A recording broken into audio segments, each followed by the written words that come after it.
parents, you're no longer living at home, and you don't ever pay any attention to your parents, you don't go see them, you don't call them, you don't ever do anything for them, then you need to really think over what God says about how to treat your parents. And it's not a good enough excuse to say, well, my parents didn't treat me right. Mine abused me, and the time came when God said, I want you to take care of them and take care of them well until they die. And it cost a lot of money, and it cost a lot of time, and it wasn't something that I wanted to do. That you get this part. If your parents were dishonorable, you may not have all the gooey feelings toward them that you would like to have, but love is not about how we feel, it's about what we decide to do as far as how we treat people. If you do what's right, because it's right, and because you want to honor God, now listen to me, God will always take care of you. He will always take care of you. We don't get to be good to people because they're good people. We're going to look at Matthew 5:44 through 47 for a second. We'll put it up on the screens for you. But I tell you, love your enemies and pray for those who persecute you, to show that you are the children of your Father who is in heaven. For he makes his sun rise on the wicked and on the good, and he makes the rain fall upon the upright and the wrongdoers. For if you love those who love you, what reward can you have? Do not even the tax collectors do that?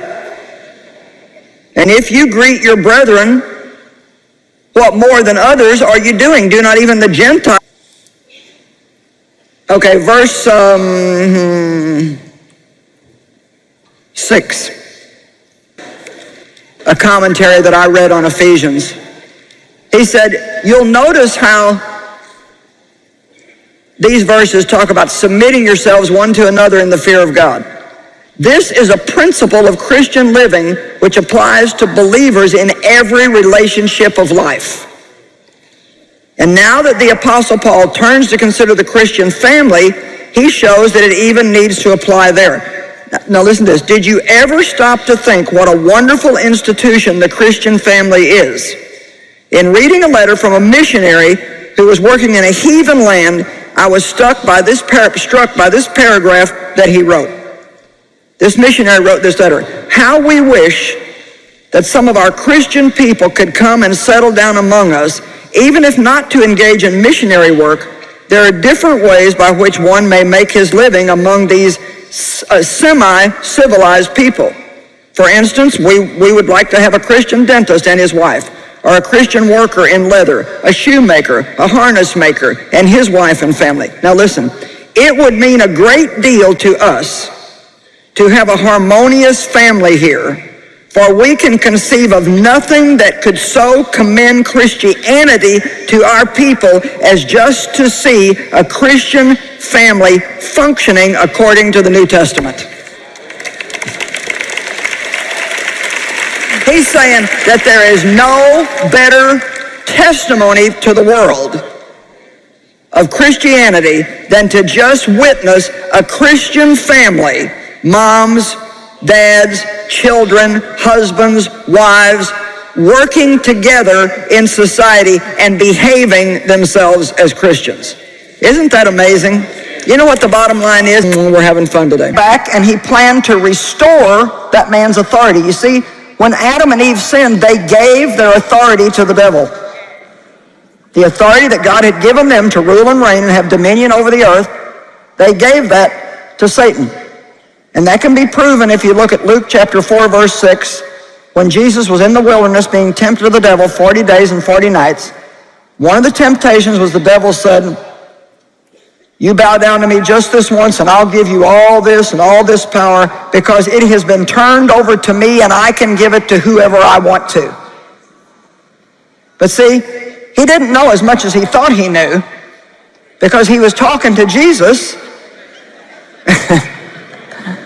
who actually, the Bible says, for this purpose was the Son of God manifest to destroy the works of the wicked one.